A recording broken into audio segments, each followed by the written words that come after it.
Γεια σας και καλώς ήλθατε και πάλι στο κανάλι μου. Σήμερα θα σχολιάσουμε μερικά memes. Από αυτές τις εικόνες, εκτός του ότι είναι πολύ αστείες, μπορούμε να ανακαλύψουμε πολλά πράγματα για την ελληνική γλώσσα. Στην πρώτη εικόνα είναι δύο κοπέλες, δύο φίλες, οι οποίες συζητούν. Τι δουλειά κάνει ο δικός σου? Αστροναύτης. Και πού μένει αυτό το διάστημα? Πάμε να δούμε σιγά σιγά τον διάλογο. Τι δουλειά κάνει ο δικός σου? Σημαίνει με τι ασχολείται. Και η άλλη κοπέλα απαντάει ότι είναι αστροναύτης. Αστροναύτης είναι ο άνθρωπος ο οποίος πηγαίνει στο διάστημα. Διάστημα είναι εκεί που βρίσκονται όλοι οι πλανήτες. Η Γη, η Σελήνη, ο ήλιος. Όμως διάστημα στα ελληνικά λέμε και μία χρονική περίοδο. Όταν μαθαίνουμε μία καινούρια λέξη στα ελληνικά, ένα καινούριο ουσιαστικό, καλό θα ήταν να μαθαίνουμε μαζί πρώτα το άρθρο του, να τα μαθαίνουμε δηλαδή σαν πακέτο, το άρθρο και το ουσιαστικό, αλλά και τις διάφορες σημασίες που έχει αυτή η λέξη σε διαφορετικές περιπτώσεις. Όπως για παράδειγμα η λέξη διάστημα, που έχει δύο σημασίες στα ελληνικά. Και αυτό είναι και το αστείο αυτής της εικόνας, δηλαδή ο αστροναύτης αυτό το διάστημα μένει στο διάστημα. Πάμε να δούμε την επόμενη εικόνα. Γεια στα χέρια σου, χαιρετίσματα και στα δικά σου.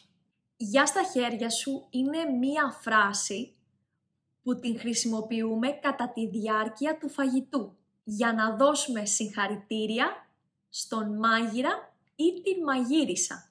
Είναι ένας τρόπος για να δείξουμε πόσο πολύ μας άρεσε το φαγητό. Σίγουρα όμως ξέρετε πως η λέξη γεια είναι ο πιο γνωστός ελληνικός χαιρετισμός. Κάποιες φράσεις και κάποιοι ιδιωματισμοί στα ελληνικά και σε άλλες γλώσσες, εάν προσπαθήσουμε να τις μεταφράσουμε με την κυριολεκτική τους σημασία, τότε έχουν ένα τελείως διαφορετικό νόημα που δεν βγάζει νόημα. Η κοπέλα μετέφρασε την φράση κυριολεκτικά, δηλαδή «γεια στα χέρια σου». Γι' αυτό απάντησε χαιρετίσματα. Έδωσε δηλαδή πίσω τα χαιρετίσματά της. Στην επόμενη φωτογραφία ένα ζευγάρι βρίσκεται σε μία υπηρεσία. Ο υπάλληλος ρωτάει «Το όνομά σας?» Δημητροπούλου. Το μικρό σπίτι κοιμάται. Το μικρό όνομα είναι το όνομά μας χωρίς το επώνυμο. Αν κάποιος με ρωτήσει «Ποιο είναι το μικρό σου όνομα?» θα πω «Γιούλη». Όμως μικρό φωνάζουμε κάποιες φορές και ένα παιδάκι.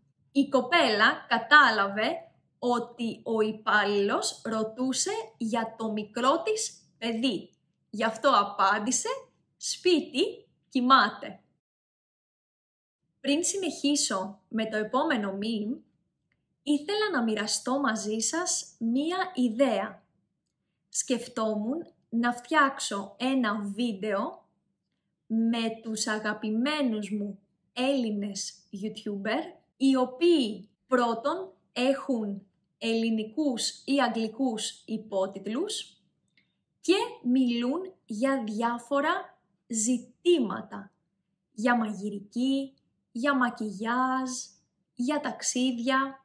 Εάν σας αρέσει η ιδέα και αυτό το βίντεο πάρει πάνω από 200 like, τότε οι αγαπημένοι μου YouTubers θα είναι το επόμενο. Εάν θέλετε, μπορείτε να μου γράψετε και στα σχόλια για ποιο θέμα σας αρέσει να βλέπετε βίντεο στο YouTube. Πολλές φορές στα ελληνικά χρησιμοποιούμε και αρχαίες ελληνικές εκφράσεις αυτούσιες. Το επόμενο meme λέει «Μην ξαναρίξεις κνόρ στο φαγητό, δεν μου αρέσει, τώρα είναι αργά, ο κύβος ερήφθη». Κνόρ ονομάζονται οι κύβοι από λαχανικά, από ζωμό κότας ή βοδινό, που τους χρησιμοποιούμε για να κάνουμε το φαγητό μας πιο γευστικό. Και ονομάζονται έτσι επειδή έχουν το σχήμα του κύβου.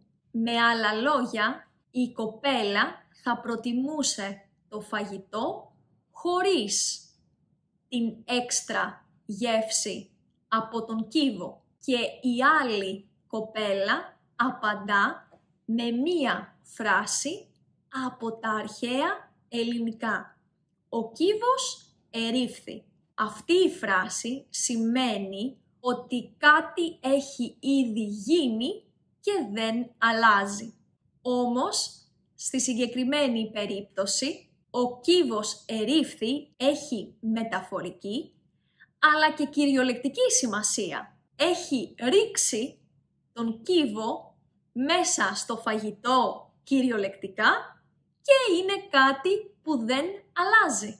Το επόμενο meme είναι μία συνομιλία.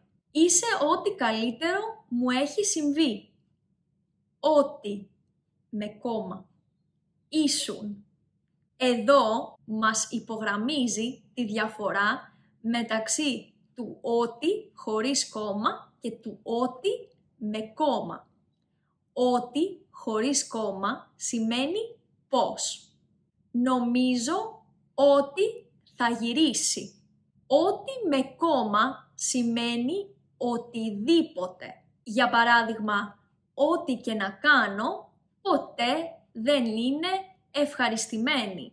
Η κοπέλα διόρθωσε το ότι, γιατί κανονικά στο πρώτο μήνυμα για να είναι σωστό γραμματικά έπρεπε το ότι να έχει κόμμα. Και αυτός της απάντησε με το ρήμα είμαι στο παρελθόν. Της είπε ήσουν. Με άλλα λόγια, της είπε να χωρίσουν. Το τελευταίο meme είναι μία κουβέντα μεταξύ ενός υπάλληλου και του εργοδότη. Συγγνώμη αφεντικό που δεν ήρθα χθες στη δουλειά. Ήμουν άρρωστος. Γιατί έχεις μαυρίσει? Ψινόμουν στον πυρετό. Ο υπάλληλος δεν ήρθε χθες στη δουλειά επειδή δεν ένιωθε καλά. Όμως είχε μαυρίσει, που σημαίνει ότι μάλλον είχε πάει στη θάλασσα. Όπως είπα και πριν, πολλές λέξεις έχουν διαφορετικό νόημα ανάλογα την περίπτωση. Ψήνομαι είναι η παθητική φωνή του ρήματος ψήνω. Ψήνω, για παράδειγμα, κάτι στο φούρνο. Ψήνομαι, λέμε, όταν κάθομαι πολλή ώρα στον ήλιο και κοκκινίζω. Όμως το χρησιμοποιούμε και σε μία έκφραση. Ψήνομαι στον πυρετό, που σημαίνει πως έχω πολύ υψηλό πυρετό. Με άλλα λόγια, ο υπάλληλος ως δικαιολογία για το μαύρισμα είπε ότι ψινόταν στον πυρετό. Αυτό λοιπόν ήταν το βίντεο για σήμερα. Προσωπικά πιστεύω ότι τα memes είναι ένας ευχάριστος και χαρούμενος τρόπος για να μάθεις καλύτερα μία ξένη γλώσσα. Ελπίζω να σας άρεσε και εσάς και να μάθατε κάτι καινούριο σήμερα. Εμείς θα τα πούμε στο επόμενο μάθημα. Φιλάκια πολλά!